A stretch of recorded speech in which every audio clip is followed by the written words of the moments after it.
The other day I got an email that a property that I've got saved on Zillow is going to have an open house. This property at 50 Eveningside Drive, Milford, Connecticut, and it's listed for about $2.5 million. There's a year worth of inventory.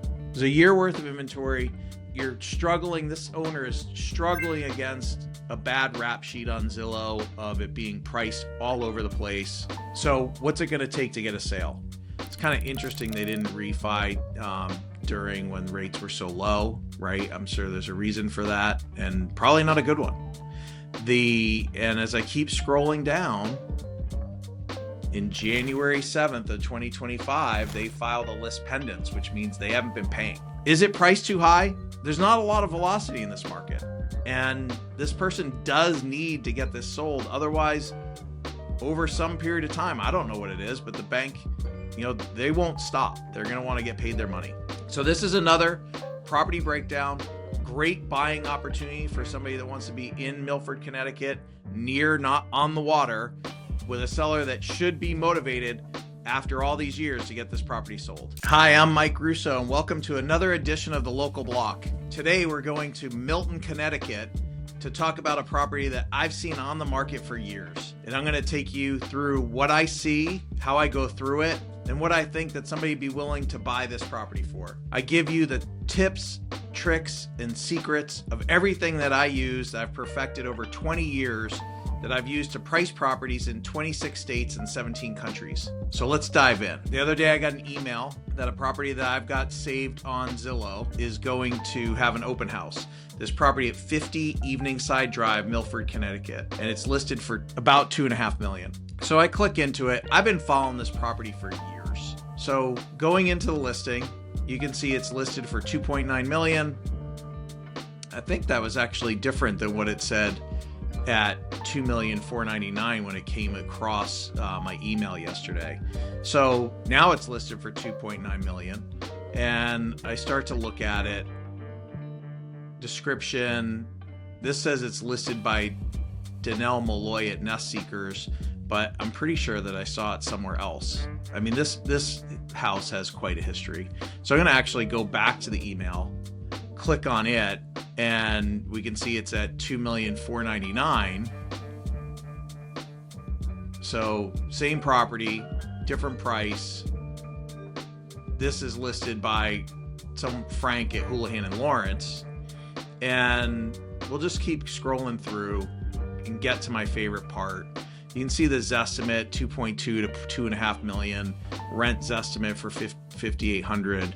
But I'm going to go through here to the show more of the price history on Zillow. And let's just go back in time. This property is exactly what I've said time and time again that people don't want to do when they're selling their house. And that's making their house look like a bad rap sheet, because Zillow is like an elephant. It just never forgets. They do not clean this data out. And you can see that the house first got listed for $2.6 million back in 2018. It got removed in 2019. It got relisted for $2.4, $2.4, $2.3, $2.3, removed again, relisted in December of 2020. So, after we lived through the pandemic for a while, they came back to market, and then they come back to market in March of 21 at under $2 million. This is really important. $360 a foot, $2 million in the lowest interest rate environment, some of the hottest time, at least everywhere really, for property sales. People were fleeing out of the cities. The town that I live in, Marion, Mass, saw unprecedented sales in regards to homes because we'd been discovered, right? People were looking for places to go, whether it was near the water and the mountains and somewhere other than the city. So at basically the hottest time of the market, this property is listed for under $2 million, March of 2021. And by June, they've got no sales. No sales. Probably should have waited still, but takes it off the market. I don't know the seller, so I can't speak to seller motivation. But, here we go around again, right? 14 months later, we're going to come on at 2.8. We're going to take it down again. We're going to come back in January of last year at 2.9. We're going to take it down again. We're going to come to, I mean, is this seller motivated or what is he doing? People tend to not want to waste their time with sellers that really don't want to sell their house, right? But here we come. September last year, 2,695. November last year, we're at 2,499. Now, Nest Seekers has it for 506 days. And super weird, right? Because you can see here 2,499, but up here it says 2,9. So who knows what's going on with this property? But let's check it out on Zillow. So Zillow is directly fed from the MLS. It's got this house at 5,500 square feet.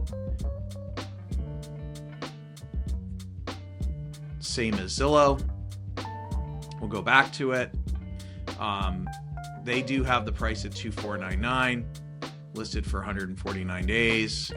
So this is where it's important to check multiple sources, because when you go here to Redfin, you can see they don't have any of the old data, right? So this has been erased from their view going all the way back to the sale of the lot in 1999.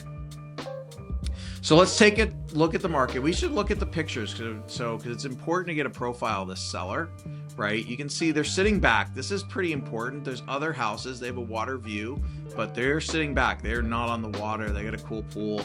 But you'll see, like in the photos, like this photo of the living room, there's one with the couch over here. Over here, it's vacant, right? So they're using a combination of like the house has been vacated, the owner's no longer there, the furniture's gone, but showing you the old pictures of where the furniture was there, like here in the dining room.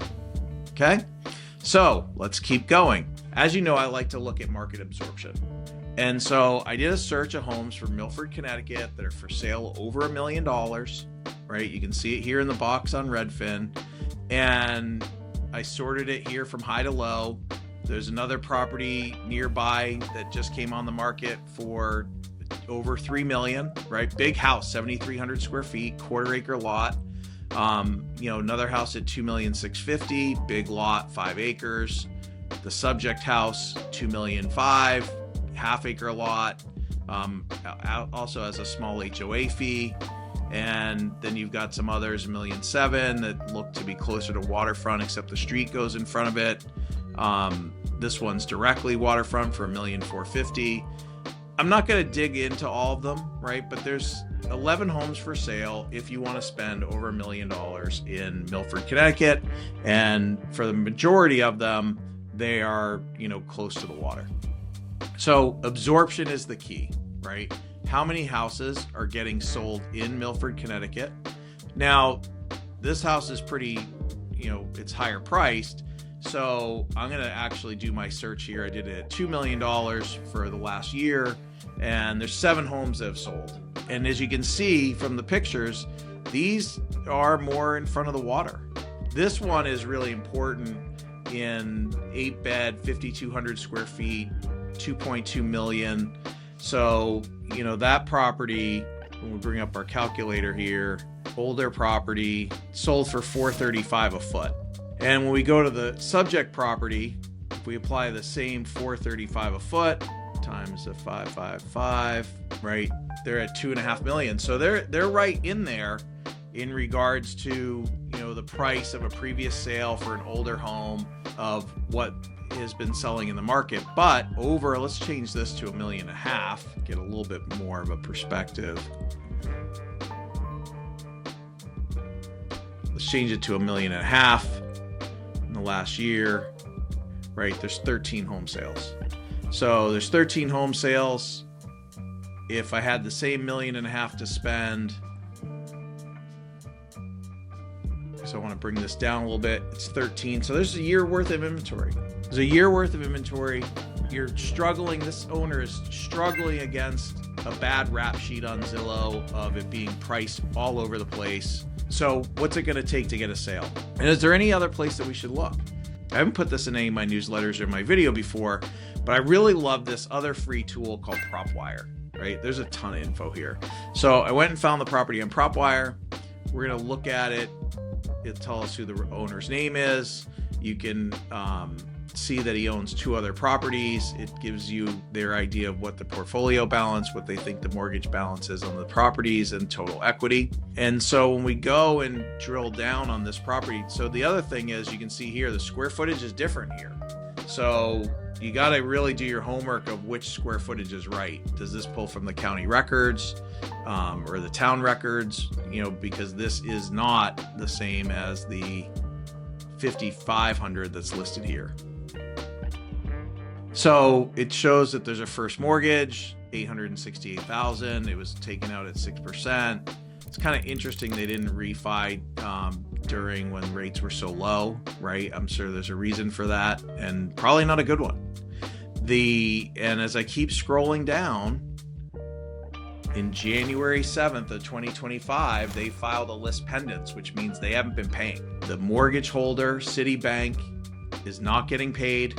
They've now taken the steps to start to get the home back. And so this seller probably has some motivation to not wait the year, not keep messing with, their bad rap sheet that they've literally created over a number of years. And it'll be interesting to see where those two things compress against time, right? Because when we go back to our solds, and you can see over the last year at 13 million, there's 1, 2, 3, 4, 5, 6, 7 properties that have sold over 2 million. But, you can see this one for $2 million is right on the beach. This one, we can't see, but it's a little bit further from the water, but there's nothing in front of it. So these homes are going to be more than likely, this one you can see for $2,160,000, big house, 5,300, right on the beach. Another one right on the beach. So the subject house isn't on the beach, right? It's outside of the beach. This one right across from the water. So it's not set back like the subject house. And, this house sold for $2,275,000 at 5,200 square feet. So is it priced too high? There's not a lot of velocity in this market. And this person does need to get this sold. Otherwise, over some period of time, I don't know what it is, but the bank, they won't stop. They're going to want to get paid their money. So this is another property breakdown. Great buying opportunity for somebody that wants to be in Milford, Connecticut, near, not on the water, with a seller that should be motivated after all these years to get this property sold. So I wish you the best of luck. If you have any questions, I'd love to hear from you. Feel free to email me at mike@thelocalblock.com. Have a great day.